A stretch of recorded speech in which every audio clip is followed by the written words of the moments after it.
Hello friends, फिर से हमारे हैं केमिस्ट्री का चैप्टर लेकर structure of the atom. Okay, तो फ्रेंड्स हमने स्ट्रक्चर ऑफ एटम में जो एटम के बारे में जो बेसिक नॉलेज होना चाहिए वो हमने डिलीवर कर दिया आपको, वो बता दिया आपको।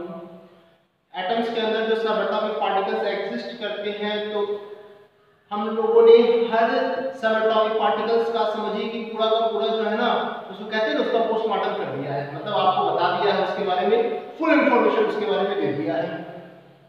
फिर जो थॉमसन सर ने एटॉमिक मॉडल जो प्रपोज किया, उन्होंने बताया अपने मॉडल के थ्रू कि किस तरह से एटम का स्ट्रक्चर होता है। ये भी मैंने आपको बहुत सिंपल वे से आप लोगों तक डिलीवर किया, आप लोगों तक कन्वे किया और आप लोगों को समझाने की कोशिश किया। लेकिन हम लोग को देखना है, उसमें एक टॉपिक रह गया है। फिर बहुत सारी बातों को तो जे थॉमसन सर ने क्लियर कर दिया, that the magnitude of the positive sphere और you can say the positive charge and the negative charge are equal, that's why atoms are electrically neutral. किसी भी एलिमेंट का एटम जो होगा वो इलेक्ट्रिकली न्यूट्रल होगा। जे थॉमसन सर ने ये क्लियर किया। But some are you know जो कि डिफेक्ट कह सकते हैं, डिमेरिट्स कह सकते हैं, जो कि जे थॉमसन के एटॉमिक मॉडल में दिखता है आज के प्रेजेंट नॉलेज होने के बाद। जैसे कि हमें पता है कि रियल में क्या होता है, तो रियल में एक बात तो क्लियर है कि रियल में यदि हम लोग रदरफोर्ड का अल्फा पार्टिकल स्कैटरिंग एक्सपेरिमेंट हम लोग कहें, तो उसको यदि स्टडी करते हैं, या फिर यूं कहें कि जो रदरफोर्ड सर ने एटॉमिक मॉडल जो प्रपोज किया, अपना जो भी एटॉमिक मॉडल उन्होंने दिया, जो स्ट्रक्चर ऑफ एटम अपने इस एक्सपेरिमेंट के कंक्लूजन के बाद जो बताया, उसको देखते हैं तो बहुत सारे डिफेक्ट आपको देखने को मिलेंगे जे थॉमसन सर के एटॉमिक मॉडल में। जैसे जे थॉमसन सर ने कहा था कि एटम का जो मोल वॉल्यूम है वो एक तरह से ऑक्युपाइड होता है, या एक तरह से जो कहें कि ऑलमोस्ट जो वॉल्यूम होगा एटम का, ऑलमोस्ट जो स्पेस होगा एटम का, वो क्या होगा, एक्चुअली पॉजिटिव स्फीयर होगा। कभी भी उन्होंने प्रोटॉन का जिक्र नहीं किया, तो ये एक डिमेरिट रह गया था। ठीक है, जो थॉमसन सर का, क्योंकि उन्होंने प्रोटॉन का जिक्र नहीं किया किसी भी एलिमेंट के एटम में, उन्होंने इलेक्ट्रॉन का तो जिक्र किया। इसी तरह से उन्होंने जो तीसरा सब एटॉमिक पार्टिकल्स है जिसको हम न्यूट्रॉन कहते हैं, न्यूट्रॉन को भी उन्होंने डिस्कस नहीं किया था जे थॉमसन सर ने अपने एटॉमिक मॉडल में। नेक्स्ट जो इनका डिफेक्ट है, वो नेक्स्ट डिफेक्ट ये है कि इन्होंने जो है वो इलेक्ट्रॉन के बारे में बहुत अधिक जानकारी नहीं दी। जैसे इन्होंने ये नहीं बताया कि क्या इलेक्ट्रॉन स्टैटिक रहता है एटम के इनसाइड, क्या इलेक्ट्रॉन का कोई पैटर्न है एटम के इनसाइड, क्या वो स्टैटिक है या डायनेमिक कंडीशन में है, यानी वो मोशन में है, क्या वो पैटर्न में इलेक्ट्रॉन अरेंज्ड है इनसाइड द एटम और around the nucleus of the atom, या फिर वो रैंडमली यूं ही स्कैटर्ड रहता है। तो ये सारी चीजें जो है वो उन्होंने नहीं बताया। ठीक है, इसके बाद मैं आपको बताऊं तो ये कुछ डिफेक्ट रह गया था जे थॉमसन सर का। ठीक है, तो उनके इस डिफेक्ट को क्लियर करने का काम जो है रदरफोर्ड सर ने किया। एक्चुअली में रदरफोर्ड सर जो है वो क्या किए, तो रदरफोर्ड सर अपना इंटरेस्ट शो कर रहे थे इलेक्ट्रॉन का पोजीशन इनसाइड एन एटम जानने में, अपना वो इंटरेस्ट शो किए, वो देखने, वो ये सोच रहे थे कि भाई इलेक्ट्रॉन का क्या प्रॉपर अरेंजमेंट होता है एटम के अंदर, क्या इलेक्ट्रॉन जो है वो स्टैटिक कंडीशन में रहेगा या डायनामिक कंडीशन में रहेगा, किस तरह से। डायनामिक कंडीशन कहने का मतलब कि इलेक्ट्रॉन जो है वो मूव कर रहा होता है या फिर स्टैटिक होता है, रुका हुआ होता है। तो ये सारी चीजों का नॉलेज जो है रदरफोर्ड सर ने जो अल्फा पार्टिकल एक्सपेरिमेंट मैंने यहाँ लिखा है, वैसे नीचे आप देख सकते हैं कि अल्फा पार्टिकल स्कैटरिंग एक्सपेरिमेंट उन्होंने परफॉर्म किया, और इस बेसिस पे रदरफोर्ड सर ने कंक्लूजन निकाला, और फिर बहुत करेक्शन के साथ उन्होंने नया एटॉमिक मॉडल तैयार किया। उन्होंने अपने इस एक्सपेरिमेंट पे बेस्ड, ठीक है, जो कंक्लूजन निकला उसको उन्होंने स्ट्रक्चर ऑफ एटम के बारे में जो नॉलेज होता है, किस तरह का एटम का स्ट्रक्चर होगा, वो हम लोगों को देने का उन्होंने काम किया। देखिए उन्होंने जो परफॉर्म किया था alpha particle scattering experiment, actually में ये है क्या तो समझिए। देखिए भाई अल्फा पार्टिकल स्कैटरिंग एक्सपेरिमेंट करने के लिए उन्होंने एक गोल्ड का जो है वो एक बहुत पतला उन्होंने सेलेक्ट किया था, अ वेरी थीन शीट और यू कैन से फॉइल ऑफ गोल्ड। उन्होंने बहुत पतला गोल्ड का एक फॉइल सेलेक्ट किया और मैं आपको बता दूं कि वो गोल्ड का जो फॉइल है जो उन्होंने सेलेक्ट किया था उस गोल्ड के पहले तो जानिए गोल्ड क्या है भाई, तो गोल्ड एक मेटल है and it's symbol is Au। इसका सिंबल क्या होता है, Au होता है। This is because it's Latin name is Aurum. क्यों, तो इसका लैटिन नेम क्या है, इसका लैटिन नेम है ऑरम, इसका लैटिन नेम हो गया ऑरम। ठीक है, अब देखिए गोल्ड का फॉइल उन्होंने सेलेक्ट किया तो हमें पता है कि gold is a metal and metals के पास टू यूनिक प्रॉपर्टी होता है, मैलेबिलिटी एंड डक्टिलिटी। तो मैलेबिलिटी प्रॉपर्टी की वजह से the metals can be transformed into very thin sheet by hammering, you can say, as well as by ductility property metals can be transformed okay into very thin wire and ये वाकई convert हो जाता है। जैसे कि हम एक fact जानते हैं कि we can transform 2 kilometre long gold wire by 1 gram of gold, यानी 1 ग्राम गोल्ड से हम लोग लगभग 2 किलोमीटर लंबा गोल्ड का वायर बना सकते हैं। ठीक है, तो इसी प्रॉपर्टी का यूज करके यानी मैलेबिलिटी प्रॉपर्टी का यूज करके बहुत पतला गोल्ड का फॉइल लिया गया और वो गोल्ड का फॉइल मैं बता दूं तो वो इतना थिन था, इतना पतला था जिसमें कि आप एज्यूम कर सकते हैं कि लगभग वो इतना पतला था जिसमें कि बस 1000 गोल्ड के एटम्स थे उसमें, यानी उस गोल्ड फॉइल में जाके only that gold foil is made up of only 1000 atoms। सोचिए बस 1000 एटम का वो गोल्ड फॉइल बना हुआ था, सोचिए कितना पतला वो गोल्ड फॉइल होगा। इसके बाद उन्होंने क्या किया, अल्फा रेज और यू कैन से अल्फा पार्टिकल्स कर ले, ज्यादा बेहतर रहेगा। ठीक है, अल्फा पार्टिकल्स हम लोग कर ले, अल्फा पार्टिकल कर लेते। ठीक है, अल्फा पार्टिकल तो इन्होंने क्या किया, अल्फा पार्टिकल। ओके फ्रेंड्स, तो first of all we have to know about what is alpha particle. तो अल्फा पार्टिकल कहते हैं किसको है, so friend alpha particle is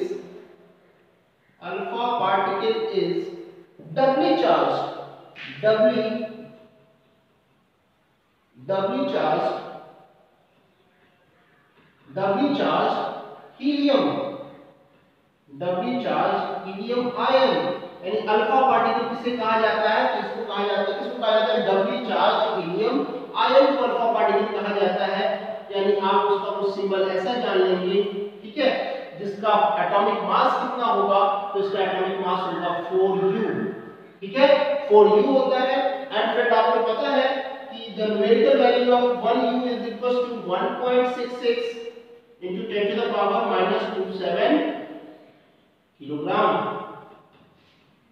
ठीक है, तो अल्फा पार्टिकल क्या होता है, तो अल्फा पार्टिकल फ्रेंड्स होता है डबली चार्ज हीलियम आयन को हम लोग कहते हैं alpha particle, doubly charge helium ion को अल्फा पार्टिकल कहते हैं।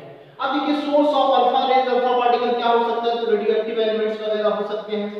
ठीक है, फिलहाल आप ये जानिए, तो रदरफोर्ड सर ने क्या किया, उस 1000 एटम से बने जो गोल्ड के फॉइल थे उस पे उन्होंने अल्फा पार्टिकल से बम्बार्डिंग शुरू कर दिया। बम्बार्डिंग समझते हैं ना, तो जैसे कि मान लो कि बहुत सारे रे निकलने लगे और उससे उसके सरफेस पे टकराने लगे।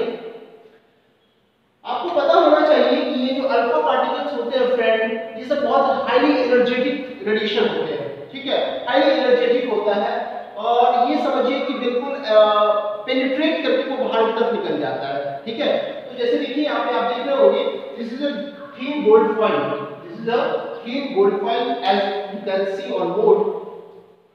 फ्रेंड इसमें दिख रहे हैं कि इसमें बहुत सारे अल्फा रेज निकले और अल्फा रेज जाकर जो है गोल्ड फॉइल से, तो देखा इस एक्सपेरिमेंट में ये गया कि ऑलमोस्ट अधिकांश जो अल्फा रेज हैं, अल्फा पार्टिकल्स हैं, अधिकांश जो अल्फा पार्टिकल्स हैं वो विदाउट एनी डेविएशन, वो बिना किसी डेविएशन के वो बिल्कुल जो है वो गोल्ड फॉइल को पेनिट्रेट करके निकल गया।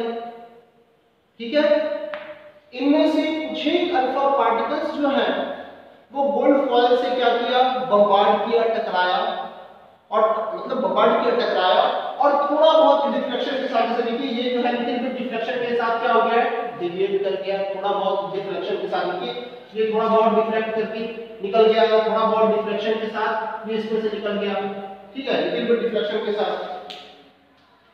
और तो इसमें आप देखेंगे तो लेकिन लगभग यदि जो 12,000 जो अल्फा पार्टिकल से जो बम्बार्डिंग करवाया गया, तो उस 12,000 अल्फा पार्टिकल्स में से एक अल्फा पार्टिकल ऐसा था जिसको क्या नोटिस किया गया, तो देखा ये गया कि वो जिस रास्ते से जा रहा था वो उसी रास्ते से क्या हो गया, वापस आ गया, उसी रास्ते से वो वापस आ गया, यानी वो अल्फा पार्टिकल रिट्रेस बैक हो गया, रिट्रेस बैक, यानी जिस रास्ते से जा रहा था उसी रास्ते पे 180 डिग्री का एंगल बना के क्या हो गया, वो वापस आ गया। तो ये तो अल्फा पार्टिकल का स्कैटरिंग एक्सपेरिमेंट परफॉर्म किया रदरफोर्ड सर ने।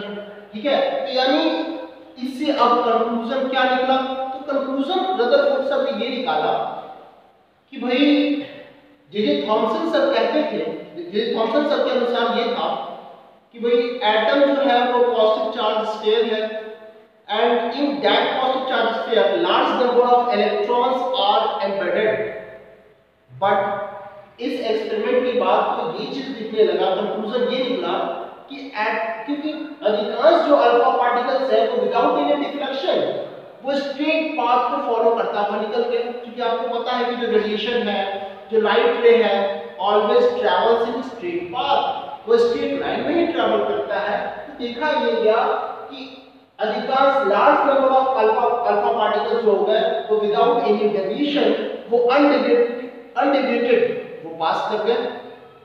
तो इसका कंक्लूजन ये निकला कि भाई एटम का जो अधिकांश हिस्सा है, ठीक है, जो लार्ज वॉल्यूम होगा एटम का वो कैसा होता है, वो एम्प्टी है, वो खाली है। ठीक है, ये बात जे थॉमसन सर नहीं बताए थे। ठीक है, लेकिन यहाँ इस एक्सपेरिमेंट से, रदरफोर्ड के एक्सपेरिमेंट से ये बात क्लियर हुआ कि एटम का अधिकांश हिस्सा खाली है और बहुत फ्यू जो है, बहुत थोड़े मोड़े अल्फा पार्टिकल्स जो है वो लिटिल बिट एंगल के साथ उनमें डिफ्लेक्शन हुआ है, लिटिल बिट एंगल के साथ वो डिफ्लेक्ट हुए हैं, इधर उधर वो मूव किए हैं, थोड़ा सा मुड़ गए हैं। तो इसके पीछे का रीजन यही देखा गया कि भाई इलेक्ट्रॉन की तो डिस्कवरी हो ही गई थी, इलेक्ट्रॉन की बातों को तो जे थॉमसन सर ने भी एक्सेप्ट किया था, क्योंकि वही खुद उस इलेक्ट्रॉन के डिस्कवरर है। तो रदरफोर्ड सर ने कहा कि वो जो थोड़ा बहुत जो डिफ्लेक्शन हुआ है वो इलेक्ट्रॉन की वजह से भी हुआ है। ठीक है, जो कि around the nucleus, around the nucleus, या यूं कहें कि इनसाइड द एटम वो इलेक्ट्रॉन प्रेजेंट है, इसके कारण से डिफ्लेक्शन हुआ है। Because friends as you know alpha particle जो है वो positive charge, doubly charge positive ion है। ठीक है, तो इलेक्ट्रॉन तो इलेक्ट्रिकली नेगेटिव चार्ज होता है, तो dissimilar charges attract each other, दो चार्ज बॉडी में इलेक्ट्रोस्टैटिक फोर्स लगता है। अब दोनों जो चार्ज बॉडी है वो दोनों ऑपोजिट नेचर का है, तो दोनों के बीच में क्या होगा, अट्रैक्शन होगा। तो इस अट्रैक्शन की वजह से भी डिफ्लेक्शन हुआ है, और कुछ जो वास्ट डिफ्लेक्शन आपको दिखेगा, ज्यादा डिफ्लेक्शन दिखेगा, वो दिख रहा था। क्यों वो दिख रहा था कि भाई हर एटम के अंदर कोई ना कोई centrally localized positive charge structure है जो कि कुछ ज्यादा ही अल्फा पार्टिकल को डिफ्लेक्ट किया है। बिकॉज अल्फा पार्टिकल क्या है, पॉजिटिवली चार्ज है, पॉजिटिवली चार्ज है ना, doubly charge helium ion positive charge है। और जैसा कि हम लोगों को पता है कि किसी भी एटम का जो न्यूक्लियस है वो पॉजिटिवली चार्ज होता है। क्यों डायरेक्ट हम लोग न्यूक्लियस को पॉजिटिवली चार्ज इस कारण से कह रहे हैं क्योंकि उस न्यूक्लियस के अंदर में ही पॉजिटिव चार्ज सब एटॉमिक स्ट्रक्चर, सब एटॉमिक पार्टिकल एग्जिस्ट करता है जिसको प्रोटॉन कहते हैं, और उसी न्यूक्लियस के अंदर न्यूट्रॉन भी एग्जिस्ट करता है। तो प्रोटॉन की एग्जिस्ट करने की वजह से हम लोग कह सकते हैं कि एटम का जो न्यूक्लियस है वो इलेक्ट्रिकली पॉजिटिव चार्ज होता है। ठीक है, positive charge and positive charge because like charges repel each other. तो इस कारण से हम लोग देखें कि भाई हीलियम जो है क्योंकि पॉजिटिव चार्ज होता है और न्यूक्लियस भी जो है, ठीक है, अब भी जो है न्यूक्लियस का कांसेप्ट नहीं आया, लेकिन जब ये एक्सपेरिमेंट हो गया तो रदरफोर्ड सर इस बात पे पहुंचे, इस कंक्लूजन पे पहुंचे और तभी उन्होंने बोला कि अभी मैं बता रहा हूं न्यूक्लियस का कांसेप्ट भी अभी बताऊंगा, ठीक है। चलिए फ्रेंड्स पहले न्यूक्लियस का कांसेप्ट बता दूं ताकि वो बताने के बाद उसको डील करना आसान होगा। लेकिन रदरफोर्ड नोटिस किए कि अरे भाई जो अल्फा पार्टिकल है उसका एटॉमिक मास होता है 4u, ठीक है, मास ठीक ठाक है, अच्छा खासा मास है, लेकिन 4u मास वाले अल्फा पार्टिकल जो कि वेरी हाई काइनेटिक एनर्जी के साथ अप्रोच कर रहा था टुवर्ड्स गोल्ड फॉइल, लेकिन फिर भी 12,000 अल्फा पार्टिकल्स में से एक अल्फा पार्टिकल ऐसा हुआ जो कि जिस रास्ते गया उसी रास्ते से वो वापस आ गया।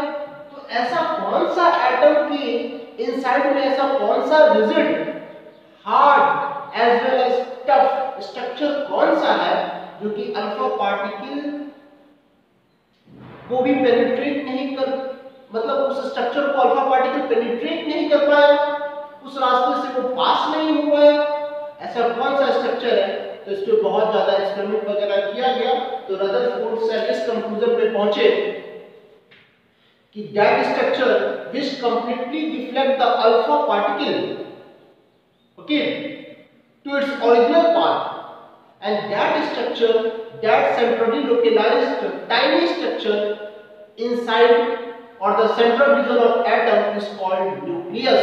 तो रदरफोर्ड सर ने उसको न्यूक्लियस का नाम दिया और इसी कारण से एटम के न्यूक्लियस के डिस्कवरी का जो क्रेडिट है that credit goes to sir Rutherford, यानी एटम के अंदर जो न्यूक्लियस है उसकी डिस्कवरी का क्रेडिट किनको जाता है, तो वो जाता है सर रदरफोर्ड को, सर रदरफोर्ड को उसका क्रेडिट जाता है।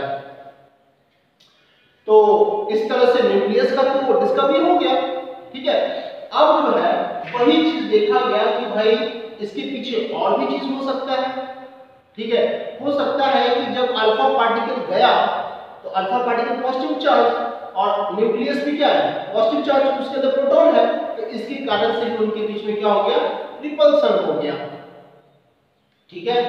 तो इसी तरह से फाइनली जो है रदरफोर्ड सर ने ये कहा, इस एक्सपेरिमेंट को फाइनली उन्होंने परफॉर्म करने के बाद कंक्लूजन पे ये पहुंचे वो कि almost space inside the atom is empty, यानी एटम का अधिकांश जो वॉल्यूम है स्पेस है एटम के इनसाइड का वो खाली होता है, and electrons are present in that empty space. और उन्होंने इलेक्ट्रॉन के बारे में बताया कि इलेक्ट्रॉन इस एम्प्टी स्पेस में प्रेजेंट होता है और वो क्या होता है, वो स्टैटिक कंडीशन में नहीं होता है बल्कि वो रिवॉल्विंग कंडीशन में होता है, वो सर्कुलर पाथ में रिवॉल्व कर रहा होता है। उन्होंने अपने एटॉमिक मॉडल में इस बात को मेंशन किया। और क्या मेंशन किया, तो और रदरफोर्ड सर ने मेंशन किया कि हर एलिमेंट के एटम के पास centrally localized very rigid structure present होता है और उसी रिजिड स्ट्रक्चर में एटम का होल जो मास है वो कंसंट्रेटेड होगा, means whole mass of an atom is concentrated in the centrally localized rigid structure of an atom and that structure को उन्होंने क्या नाम दिया, न्यूक्लियस नाम दिया, ठीक है। और इसी न्यूक्लियस के चारों ओर इलेक्ट्रॉन जो है वो सर्कुलर ऑर्बिट में रिवॉल्व करता है। ये बात रदरफोर्ड सर ने अपने एटॉमिक मॉडल में इस बात को कहा, लेकिन यही बात इनका डिमेरिट निकल गया। जैसे अब जब मैक्सवेल सर वो अपना एक्सपेरिमेंट वगैरह कर रहे थे, अपना जो थीसिस तैयार कर रहे थे, तो उन्होंने बोला कि भाई ये बताइए कि रूल तो ये है कि यदि कोई चार्ज पार्टिकल, चूंकि electron electrically charge particle negative charge particle, तो if a charged particle is continuously revolving in a circular path, then simultaneously धीरे-धीरे gradually that revolving charged particle releases its energy in the form of radiation and makes their circular path smaller और इस तरह से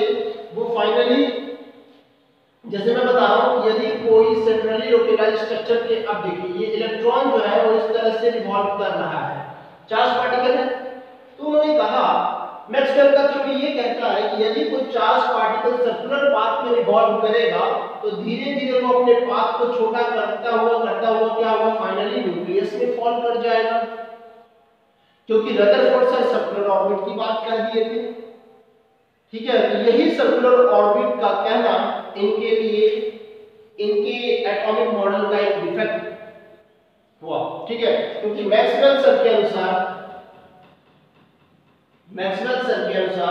कि यदि कोई charge particle circular orbit में revolve करता है तो धीरे धीरे वो चार्ज पार्टिकल अपने एनर्जी का लॉस करेगा in the form of radiation and finally वो चार्ज पार्टिकल न्यूक्लियस में और यू कैन से सेंटर में फॉल कर जाएगा।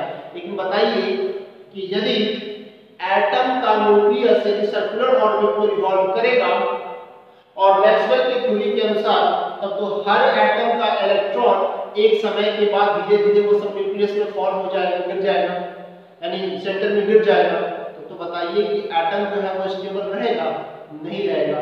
तो ये एक डिफेक्ट दिखा रदरफोर्ड एटॉमिक मॉडल में और इसको करेक्शन करने का काम बोर्ड सर ने किया था अपने मॉडल में, और उन्होंने उस सर्कुलर ऑर्बिट का कॉन्सेप्ट को हटाकर वहां पे एनर्जी लेवल का कॉन्सेप्ट दिया, डिस्क्रीट एनर्जी लेवल का कॉन्सेप्ट दिया था। तो ये फ्रेंड्स हम लोग अगले क्लास में इसको डील करेंगे। तो आज मैं समझता हूं कि ये जो कॉन्सेप्ट है हमारा total demerits of Thomson atomic model भी हमने डील किया, रदरफोर्ड का alpha particle scattering experiment you can say, ठीक है, उसके बारे में भी हमने सब कुछ बताया और इस एक्सपेरिमेंट के बाद क्या कंक्लूजन निकला वो भी मैं आपको क्लियर कर दिया हूं। और जो क्या डिफेक्ट था Rutherford alpha particle scattering experiment का, सॉरी रदरफोर्ड एटॉमिक मॉडल का, वो भी मैंने क्लियर कर दिया। तो फ्रेंड अगले क्लास में हम लोग बोर्ड्स एटॉमिक मॉडल पढ़ेंगे, ओके, और इससे उसके बाद हम लोग इलेक्ट्रॉनिक कॉन्फ़िगरेशन को भी डील करेंगे। Thank you friends.